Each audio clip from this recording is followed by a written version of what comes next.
Olá, canal. Hoje, mais uma vez, a gente vai discutir aqui alguns problemas econômicos e políticos, né? Meu nome é Márcio Roberto, primeiramente. Se você está assistindo o canal pela primeira vez aí e curtir esse vídeo, dá um curtir aí, por favor, e ativa o sininho para acompanhar as novas publicações.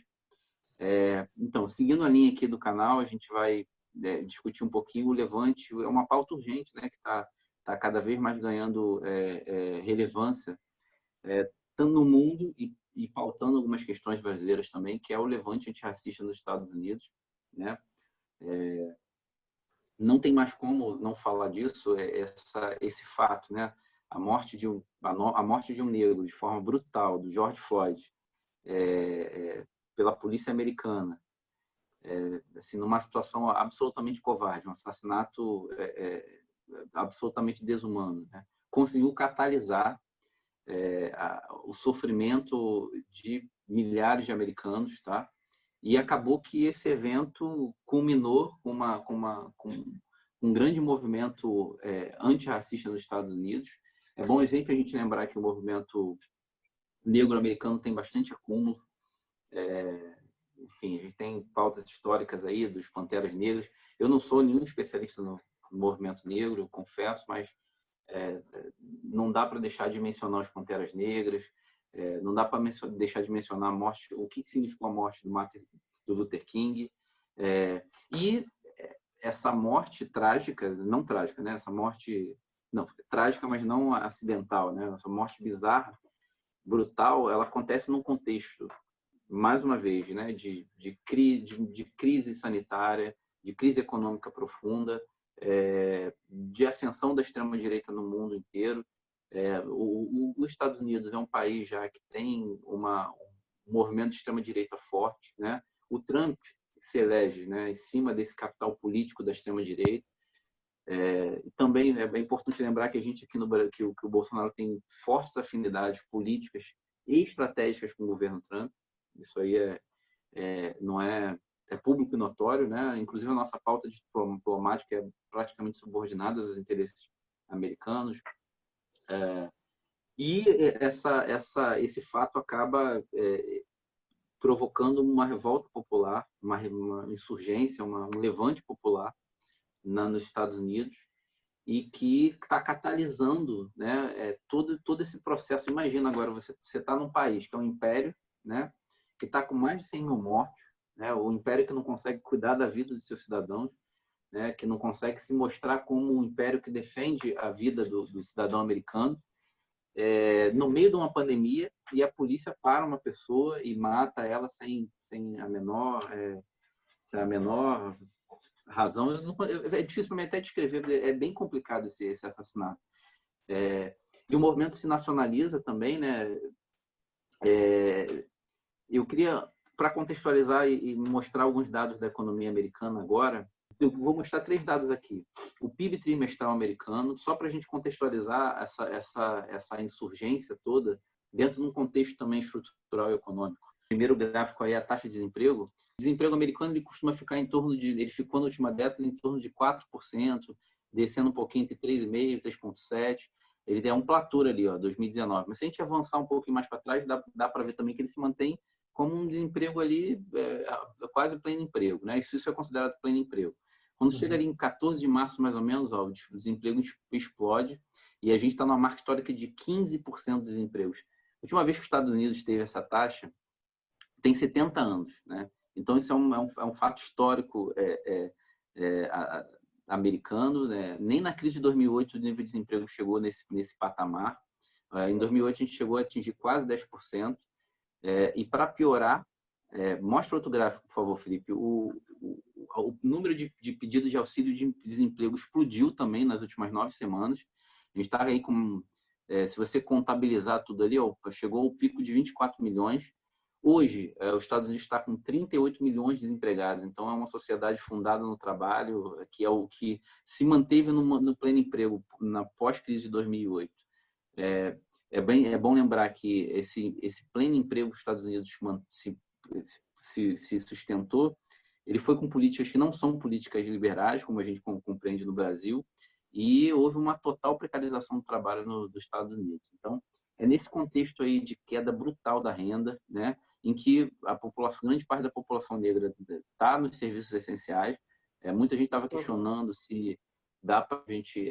como é que está esse negócio de ir para a rua na pandemia? Mas a população negra já na rua, nos Estados Unidos já tá na rua, independente de estar com... Só que ela está morrendo, né? E é isso, né? Os Estados Unidos é um estado que, como no Brasil em alguns aspectos, não defende os negros contra os supremacistas brancos, mas quando houve a revolta popular e o movimento negro falou, deu um basta, falou, não queremos morrer assim, não estamos, o Estado americano tem que respeitar a população negra, os cidadãos afro-americanos, e agora o Trump está colocando até o exército em Washington. E é isso, eu vou botar aqui para girar e para a gente conversar com o Bruno Pacífico e o Felipe. Lembrando que também seria bom a gente discutir, se for possível, né, algumas distinções entre o movimento negro americano e o brasileiro. Aqui a gente tem problemas dessa natureza. George Floyd no Brasil tem aos montes, só que a nossa revolta e a forma como o racismo se perpetuou no Brasil é bem distinta. Eu vou deixar aí para a gente debater. Vai, Bruno. Desculpa, gente. Faltou mostrar o PIB americano. O PIB americano ele está com uma queda trimestral de 5%. Esse é o último dado que eu não apresentei. Então, é um desemprego brutal associado a uma queda assim, inimaginável para a economia americana. Esse gráfico é dramático. Esse é dramático. Então, o que eu vou falar é mais para situar mesmo, é que, pegando um pouco da fala do Márcio, é importante a gente lembrar que não é a primeira vez que tem mobilizações nos Estados Unidos, mas é a primeira vez que os Estados Unidos se vê sitiada por movimentos populares nas ruas, numa situação de crise econômica, né? De crise política também, porque as instituições não estão funcionando muito bem nos Estados Unidos, em meio a uma pandemia, né? Isso que o Márcio falou é muito importante. Realmente, se as pessoas estão na rua, como é que elas estão na rua? Tem a pandemia, mas elas já estavam na rua, elas estavam trabalhando em serviços mais básicos, tipo o entregador, entendeu? O entregador é negro. E é importante a gente lembrar que a história americana ela se constitui também como um processo de furto, de roubo, né? Em cima de corpos negros, né? O que é a origem da escravidão no mundo, né? O que é você botar vários negros de um país que não é o seu, você caçar pessoas, você fazer negociatas com corpos humanos, botar essas pessoas dentro de um barco e atravessar o Atlântico, né? E colocar elas para trabalhar sem nenhum retorno financeiro, né? E se constitui como um processo de pilhagem, né? Que é um termo clássico que eu acho importante até a gente retomar aí o Marx, né? O Marx fala disso. Ele tem um termo mais bonito para isso, que é primitivismo, acumulação primitiva, né? Que o Marx ressalta isso, inclusive, no Capital, e também tem alguns outros livros que saíram, eu acho que no livro Marx nas Margens. O autor, que é um sociólogo, se eu não me engano, ele apresenta dados específicos da época, mostrando que o Marx, na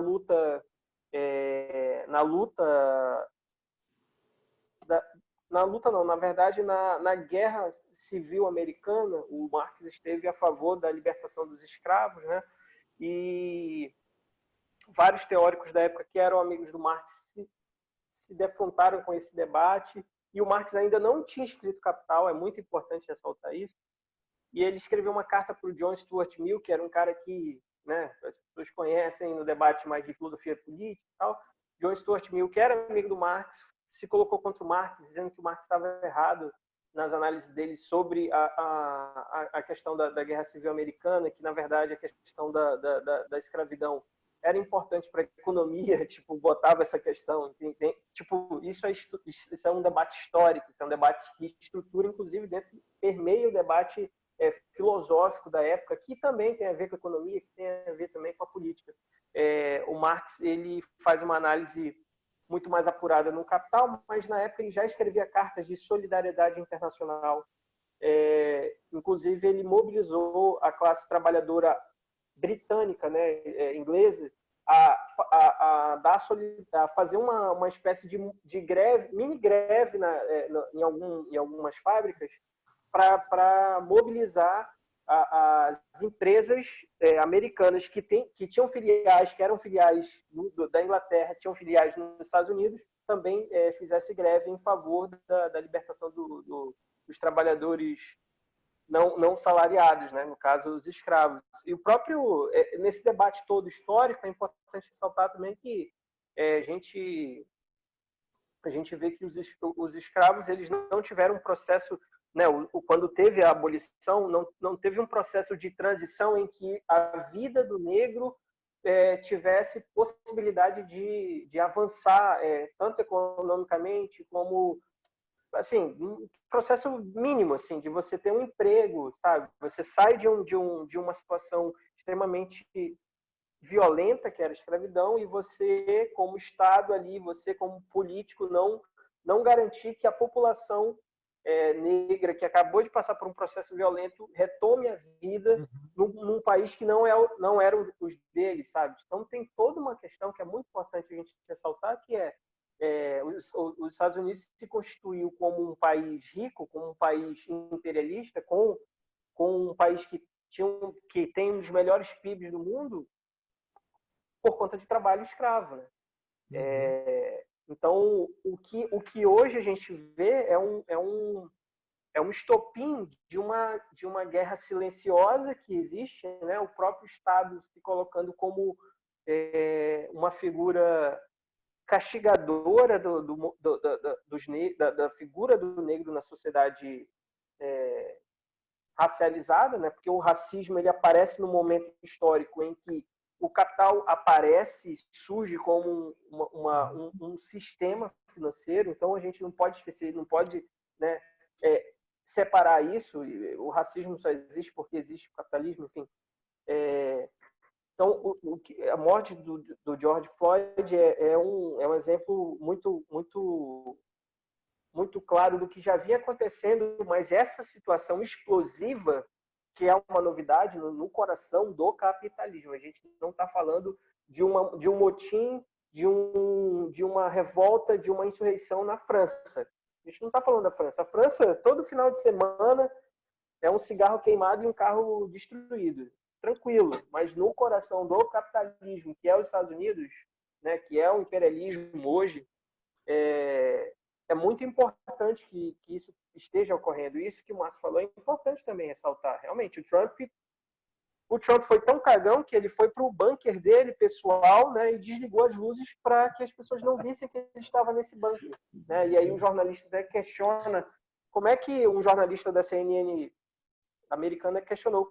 O presidente chama as mobilizações populares de marginais, eu não lembro, é thug, né? A pronúncia é thug, mas eu não sei bem a tradução, mas deve ser marginal, ou, enfim, gangster, sei lá. Gangster, uma coisa bem pejorativa, né?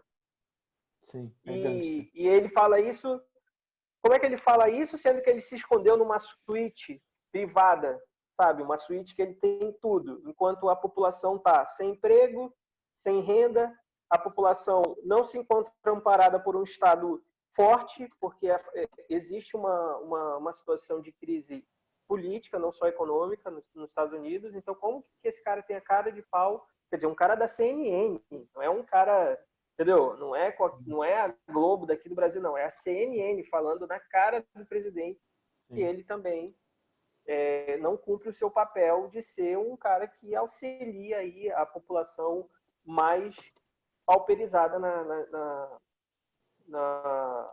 nos Estados Unidos. Então é importante a gente ressaltar que todo esse processo que a gente tem visto é um processo histórico, né? Um processo que se desenvolve há muitos anos, desde a abolição, um processo que tem a ver, por exemplo, com leis americanas que são racistas, são leis assim, a 13ª emenda é um exemplo disso. O que é a 13ª emenda?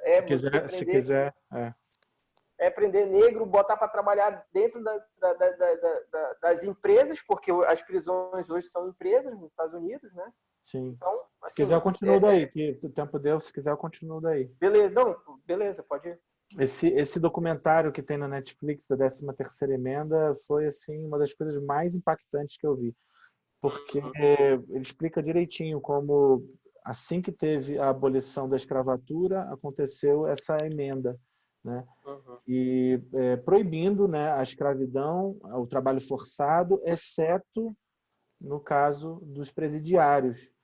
E a partir disso se criou uma indústria mesmo de encarceramento em massa de negros.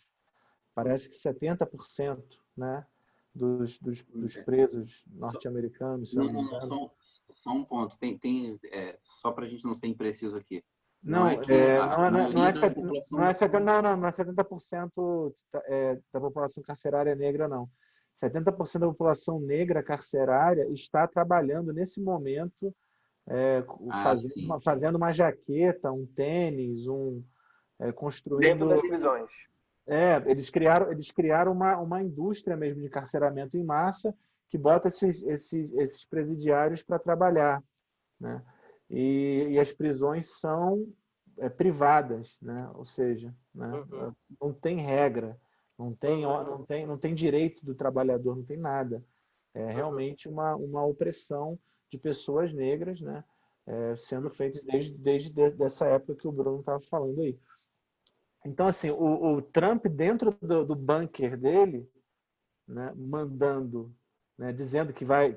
Sitiando, na verdade, ele sitiou o país, né? Ele botou toque de recolher.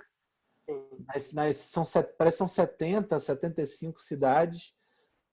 Nunca se viu isso assim, nessa história recente, acho que desde o Martin Luther King mesmo, que 75, 80 cidades, sei lá, que estão nesse momento com protestos na rua, e realmente você imagina o medo dele, né? O medo do governante, porque ele é um covarde, ele sabe que ele está totalmente estruturado ali, protegido, né? Mas ele sabe que a população é muito mais forte. De certa maneira, eu queria só dar um parênteses, porque eu lembrei, eu fiquei até de entrar em contato com um conhecido meu, que ele tem um amigo que trabalhava no Congresso, funcionário do Congresso, era auxiliar de serviços gerais no Congresso. Muito politizado, mas, né, trabalha lá dentro.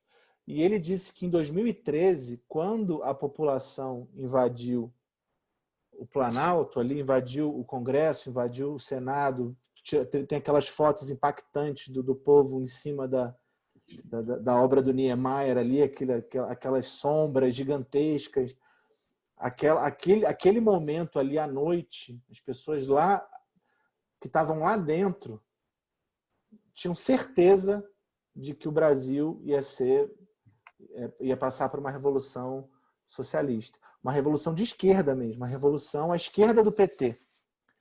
Tinham certeza que no dia seguinte a gente ia estar vivendo isso. E nada disso aconteceu. A gente voltou para casa, né? O povo foi lá, tirou as fotos, saíram em tudo quanto é lugar e voltaram para casa. Assim, mas a resposta mais importante, eu acho, nesse momento é entender que o governante é sempre um covarde, né? Ele é sempre um déspota, né? Nesse estado burguês. Não tem jeito. O aparato militar, né, realmente contra a população. Então, não tenho muito assim a adicionar na questão histórica. Eu acho que a gente está vivendo um momento onde o debate antirracista ele se encontrou com um debate com um debate anticapitalista. Eu acho que as pessoas hoje que estão nas ruas lutando contra o racismo, elas estão perdendo o medo de lutar, porque é um país muito opressor, fala que é o país da liberdade, mas é um país extremamente opressor, e as pessoas perdendo o medo de ir para a rua, perdendo o medo de manifestar. E outra coisa que a gente não pode esquecer, a polícia não está paralisada nesse momento. A polícia não está sendo recriminada nesse momento. A polícia continua matando negros nesse momento. As imagens estão saindo, a cada hora que passa, mais coisas estão acontecendo. Né? Então, assim, é realmente um encontro, um momento histórico, porque a polícia não vai parar, né? E o povo está dizendo que também não vai parar. Então, é uma brecha aí que a gente pode realmente, daqui a muitos anos, analisar como um ponto de ruptura.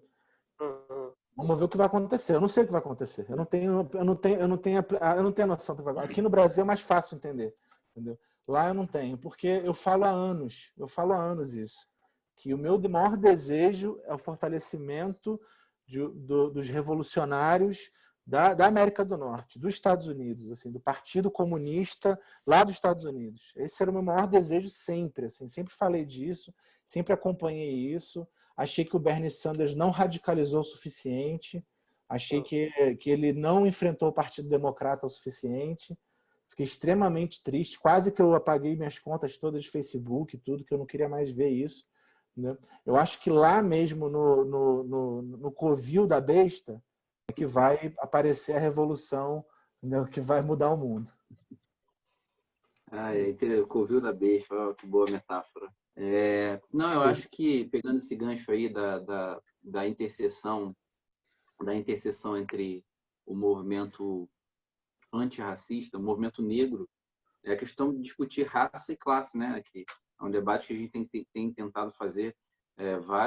O movimento negro já tem feito muito, e os desdobramentos do caso do George Floyd mostram essa íntima ligação em questão de raça e classe.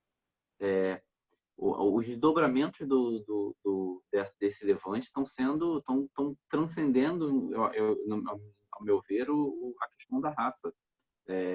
Não está só restrita à questão da raça, né? Essa palavra de vidas negras importam. Ser negro não significa dar o direito à polícia de me matar. E a forma com que se expressou esse basta, né? Esse basta está se expressando de forma violenta, né? Por quê? Porque o que está em jogo não é o patrimônio nem público nem privado. O que está em jogo é a vida, né? Essa que é a defesa de princípios que eu acho que a esquerda tem que ter. E a violência, quando ela é para defender a vida de forma ampla e restrita, quando é para emancipar uma grande massa da população, ela não pode ser igualada a uma violência opressiva. Não dá para a gente ficar com esse problema de achar que porque o movimento tem uma forma política agressiva e o outro também tem uma forma política agressiva, os dois são iguais. Então, de extrema-direita é igual a extrema-direita. É muito diferente lutar contra as estruturas, ser violento contra as estruturas opressivas e como um movimento de defesa da sua vida e de resistência, do que você lutar a favor da opressão. É completamente diferente. O conteúdo dessa forma de violência faz diferença, faz muita diferença. E é isso, a pauta do movimento negro está agora na reforma da polícia. Tem uma questão também da função, para discutir essa questão raça e classe, da função que a subalternidade nos Estados Unidos permite para a superexploração da força de trabalho. A questão da raça não está restrita só ao negro, né? Você tem a questão da raça associada aos imigrantes. Por isso que o discurso da extrema-direita o Trump nunca vai destruir os imigrantes. Ele vai matar os imigrantes supérfluos. É isso que ele quer. Ele quer realmente dizimar os imigrantes que são a força de trabalho supérflua, que passa que são os invisíveis. Isso ele quer dizimar. E é isso que a população americana está dizendo. E outra coisa, tem muita gente criticando o movimento nos Estados Unidos, porque agora tem muito branco de classe média se utilizando da questão da raça para se rebelar. Essa é uma leitura muito reducionista, muito que vai pegar essa questão da identidade. O branco também é explorado nos Estados Unidos. Se o branco não estiver ao lado da esquerda ou lutando contra a opressão, ele vai cair para o fascismo. É isso que vai acontecer. E não é só isso. Uma parte a desigualdade nos Estados Unidos aumentou muito da década de 80 para cá. Esse processo de precarização do trabalho, esse pleno emprego que eu apresentei aí, ele é um pleno emprego sustentado numa precarização do trabalho muito grande, uma subalternização muito grande dos imigrantes. Enfim, não são movimentos que estão desconectados, eles também estão pedindo auxílio emergencial, estão discutindo esse fato que o fato do dono da Amazon nesse ano deve completar $1 trilhão, enquanto eles não estão recebendo dinheiro de renda básica. 38 milhões de pessoas aí que vão receber o auxílio-desemprego por um período e acabou. É o país que está numa crise social, sanitária brutal, é o epicentro da crise sanitária, é o país que vai ter o maior número de desempregados e se diz um império e não consegue defender a vida da sua população. Eu acho que eu vou parar por aqui. Esses pontos, para mim, o que é mais central é a gente discutir a questão da violência, porque a violência lá está sendo usada em defesa da vida, né? Eles vão conseguir promover uma reforma na polícia, quiçá. Tomara que sim. O aparato repressivo, os Estados Unidos estava discutindo com China, ele vai ter que agora olhar para dentro. A última vez que a gente viu isso foi Guerra do Vietnã, foi 68, Estados Unidos em ebulição. E vamos ver como é que vai ser a solução dessa crise aí. E não só isso, né? O quanto isso vai se internacionalizar. O quanto o movimento antifascista aqui se identifica com o movimento antifascista americano. O quanto o movimento negro aqui se espelha e consegue lançar à luz a forma com que a gente vê o racismo no Brasil, que é um racismo fundado no mito da democracia racial, né? Da cordialidade, de que todo mundo é uma democracia de raças, o que é uma mentira. Não existe democracia racial no país. É só você olhar os dados de quem mais morre e quem mais está preso no país e quem não está nas estruturas de poder. É isso. E aí, Bruno? O que você acha? Eu acho que a gente pode começar aí eu acho que a gente podia já falar dessa conexão, né, internacional, antropofagista, né, do movimento negro, que absorve algumas questões do movimento negro norte-americano. Okay. Eu acho que é importante também pegar um pouco do que o Felipe falou, porque a gente começou a falar, mas não terminou, né? É importante ressaltar por que a prisão nos Estados Unidos se tornou uma fábrica de pessoas assalariadas, né, que perderam sua liberdade, se tornam, querendo ou não, escravas dentro da prisão, e elas fazem fortunas para os empresários que compram ou que são acionistas nessas empresas que têm parceria com as prisões. É importante ressaltar que, por exemplo, quando os Estados Unidos começou a perder a indústria, né, começou a passar por um processo de desindustrialização nos anos 70, 60, acho que final dos anos 60, 70, 80 estava um processo muito intenso. Isso foi um modelo que foi adotado nas prisões para que você, né, como um país rico, continuasse a manter o fluxo de grana que se tinha com as empresas que foram desmontadas ou foram embora, enfim. E as prisões se tornaram esse substituto, né? Então é importante ressaltar que o papel do Estado, né, com a 13ª emenda, com as leis institucionais que segregam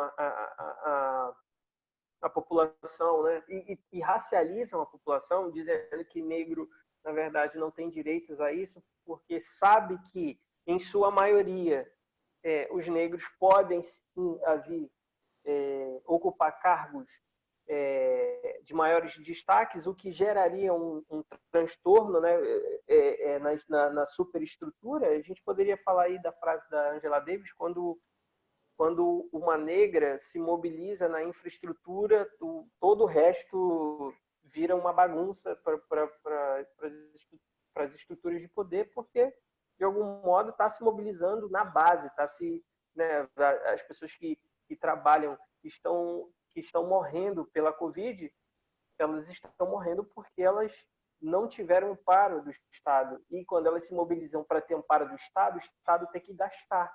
E gastar não é a opção agora para crescimento do país. A gente tem visto isso com muita clareza aí, um modelo que o Trump tem adotado aí de crescimento sem ampliar a distribuição de renda, sem ampliar o aumento salarial, isso gera um refluxo muito grande no país, né?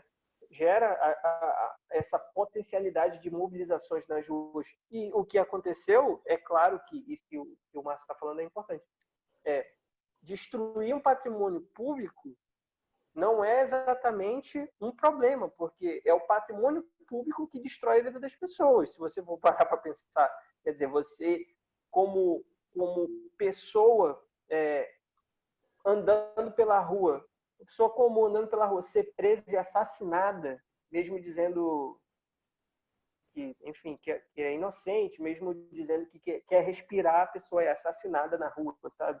Nos Estados Unidos. Sim. Então, é uma estrutura extremamente violenta contra os negros. E o Brasil, que não é muito contrário disso, eu ainda vejo, assim, de algum modo, uma diferença com os Estados Unidos, porque só no Rio de Janeiro morreram 17 mil pessoas ao longo aí eu preciso pegar os dados direitinho, mas tem uma diferença de números que não são tão gritantes. Nos Estados Unidos inteiro, o número de negros mortos foram de 32 mil. E só no Rio de Janeiro, nos últimos 10 anos, se não me engano, esse dado foi levantado por uma pesquisadora, eu acho que eu tenho que pegar aqui o número certinho, mas se eu não conseguir agora, depois eu repasso. Mas o dado de 2007 a 2019, a meados de 2019, sem contar dezembro e novembro, já eram de 1.800 e alguns quebrados, só no Rio de Janeiro. 1.800 não, 17 mil pessoas só no Rio de Janeiro. Isso é muita coisa para um estado. Muita né? coisa. Muita coisa. 17 mil pessoas em contraposição a 32 mil no país inteiro. Então, a gente vive uma guerra civil no país, né? E essa guerra civil as armas estão apontadas para os corpos negros, né? Você vê as pessoas morrendo. Cara, é um exemplo que eu vou citar agora que é muito importante estar num vídeo, mas eu vou citar porque vocês lembram daquele bar que foi sequestrado no Rio de Janeiro? Não sei se vocês lembram que teve um sequestro de bar lá na Lapa, início do ano ou ano passado. Aquele bar é o bar que eu e uns amigos a gente bebe lá na Lapa. E o gerente de lá, meses antes desse sequestro, foi assassinado pela polícia. Ele estava com um copinho de café passando pela rua, voltando para casa, vindo da padaria com um copo de café. O policial atirou, achando que era uma arma na mão dele. Achando não, né? Eliminou o cara ali porque estava na rua num certo horário que não devia estar. E é isso que acontece no Rio de Janeiro. É uma coisa grotesca. A gente conhecia o rapaz. Era um cara que vira e mexe, a gente bebia muito lá com ele e tal. Ele sabia quem a gente era. E aí depois teve o sequestro. Então, tipo assim, toda a situação ali, ali na região do Rio de Janeiro, porque eu moro em Niterói. Né? Em Niterói também tem muitos morros. Aqui do lado, eu moro perto do Estadão. O Estadão é tiroteio todo dia. Se você mora perto do Palácio, é tiroteio todo dia. Mas o Rio de Janeiro vive uma situação assim, né? Niterói e Rio de Janeiro são situações de extrema gravidade, assim, com a população negra. A população negra não tem nenhuma estrutura para sobreviver, cara. É bizarro. Imagina, salário baixo e o medo de morrer por bala que não é perdida. Não é bala perdida. Cara, o que foi a polícia entrar na casa de uma criança, atirar na criança, pegar o corpo, levar de helicóptero, sair de São Gonçalo e ir para o Rio de Janeiro e desovar dentro de qualquer lugar, sabe? O que foi isso, cara? Isso é um exemplo muito grave assim, da situação do Brasil, que a gente não... É isso, não tem muita diferença Brasil e Estados Unidos nesse sentido. Eu acho até pior. Não, eu vejo, assim, eu acho que não tem como mensurar a dor nesse sentido, mas assim, só o Rio de Janeiro é absurdo, é a eliminação de pessoas negras. E é a maior porcentagem da classe trabalhadora no Brasil, é a maior porcentagem de quem vive nas comunidades pobres, é a maior porcentagem de pessoas desempregadas. Cara, todos os números, a maior porcentagem de população no Brasil entre brancos e negros, os negros são maioria, é uma população mais encarcerada. Então, todos os números têm indicado, olha, essa situação que aconteceu nos Estados Unidos e que acontece nos Estados Unidos, um dia pode estourar aqui também. E que pode estourar de um nível até mais destrutivo do que o próprio Estados Unidos. Porque nos Estados Unidos, apesar de ter pegado fogo, ainda é o coração ainda é o coração do capitalismo. Eles vão tentar ali fazer de tudo para acabar com essa mobilização. Agora, num país como o nosso, que é, né, um país subimperialista, né, com uma alta taxa de desemprego, alta taxa de desigualdade, extrema pobreza, enfim, tudo isso misturado a condições de crise estrutural na política e na economia, pode ser muito mais destrutivo do que a situação atual. O que eu vejo, a situação nos Estados Unidos, o que eu vejo é assim, as diferenças são mínimas, sabe? Se vocês forem parar para pensar, as primeiras empresas a comprarem prisões estão no Amazonas, no Brasil.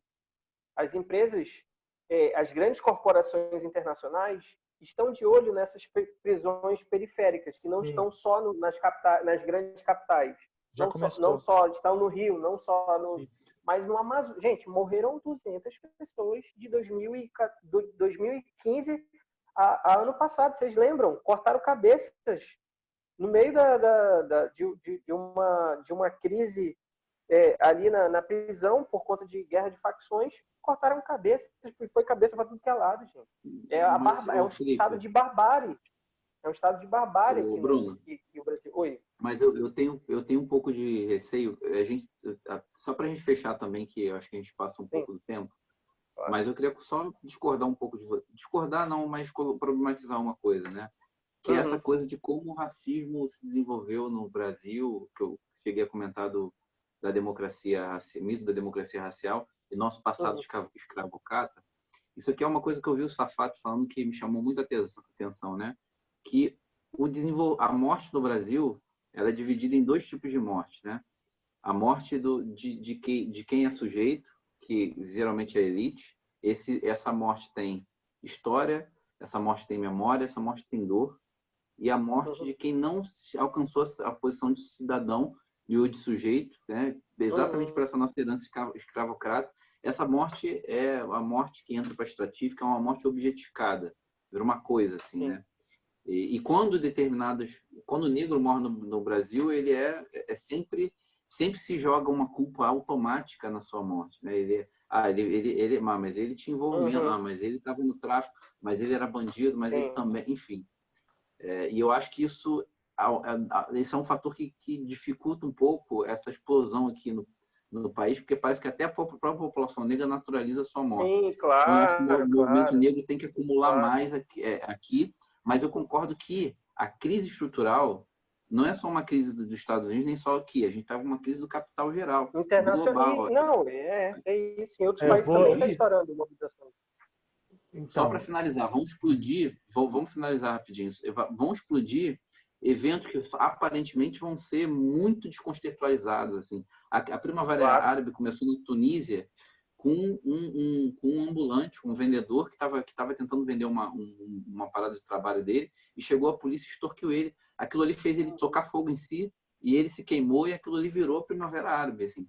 Então a gente está com uma dinamite aí com essa crise estrutural. Eu também acho que aqui vão acontecer desdobramentos políticos sérios desse movimento antifascista e dessa questão da violência do Estado brasileiro para poder conter essa crise que está vindo aí, está batendo a porta.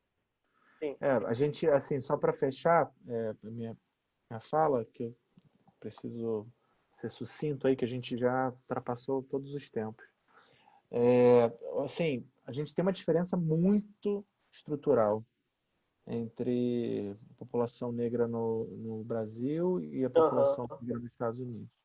Que é exatamente como que foi que esses escravos foram libertos e como que isso como isso aconteceu nessa sociedade onde agora teria que lidar com essa mão de obra, com essa classe trabalhadora. Aquele mínimo que foi feito lá nos Estados Unidos, que foi de dar um pedacinho de terra e uma mula, né? Dar um mínimo, né? Dar uma casa e alguma coisa para você ter o seu sustento, isso gerou uma classe muito mais complexa que a nossa aqui. Eles têm estratos que a gente não tem, né? Tanto da cultura, você só vê a cultura negra norte-americana, tudo que ela já passou, o próprio cume de tudo aí com os Panteras Negras, o nível de politização, né? politização deles e tal. Aqui a gente não saiu ainda de tratar o negro como escravo, não saiu ainda da favela como senzala.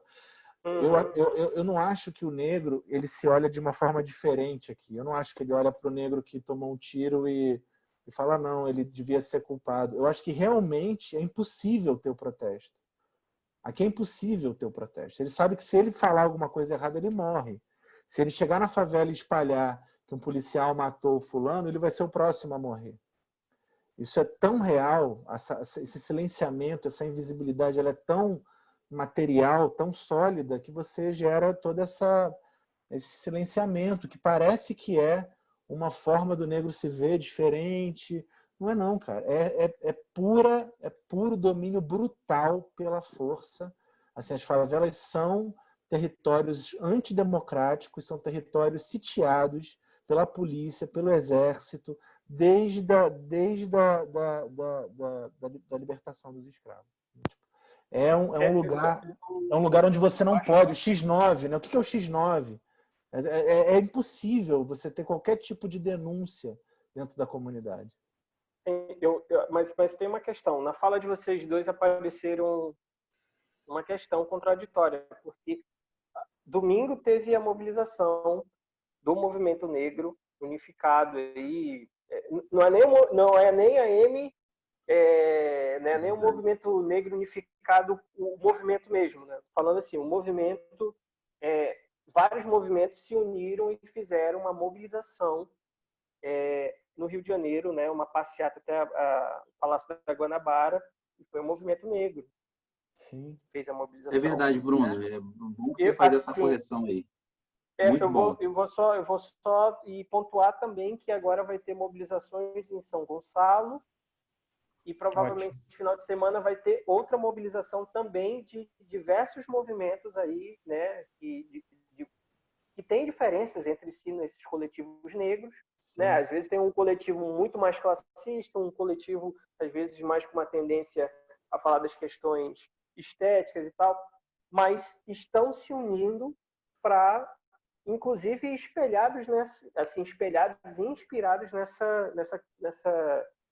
nessa luta que está tendo nos Estados Unidos agora. Então, o importante é a gente aceitar eles como liderança. A gente aceitar uma revolução, é importante, que tem a liderança do movimento antirracista, sim. Claro. A gente pode ter uma revolução dizer que já está começando a fervilhar, e é importante a gente continuar o debate e continuar unificando a classe trabalhadora, porque em sua maioria são negros no Brasil, e é importante a gente ressaltar que esses movimentos que antes estavam escondidos, dispersos, principalmente por causa de massacres que aconteciam, inclusive, não preciso nem lembrar, o próprio movimento negro vai lembrar com muita raiva dos tanques do exército aí, na época da Dilma, né? E também com o governo Temer nas principais comunidades pobres do Rio de Janeiro. Então, é importante a gente ressaltar que está fervilhando há muitos anos, já está se acumulando, tem um longo debate, inclusive agora o Clóvis Moura fez um mini curso não, foi um curso gigante, de 8 aulas, muito foda, com o Silvio de Almeida, eu acho que também ajudou ali a fazer, que é racismo estrutural no Brasil. São 8 aulas, eu acho importante também pegar aí, porque eles se pautam muito na questão de classe, questão de gênero, de raça, um debate marxista e tal. Então é importante a gente ver que já está fervilhando. Tudo bem, pode ter sido um pouquinho menor o de domingo agora, mas pode crescer e tende a pipocar cada vez mais, porque esse que vai ter agora em São Gonçalo, talvez final de semana, podem ser muito maior do que o que aconteceu essa semana, essa última semana. Então, vamos ficar de olho aí. Eu achei importante a gente repensar isso. Eu acho que está dando uma... Fechar, gente. Entendeu? Perfeito. Para fechar, só lembrando uma frase do Frantz Fanon: se o capitalismo complexificou a questão da raça aos mecanismos de exploração, a revolução não pode acontecer sem descomplexificar essa relação. Então, fica a dica aí para quem não conhece, para fechar aí esse programa, esse vídeo. Um beijo para todo mundo aí e até o próximo vídeo, galera. Valeu!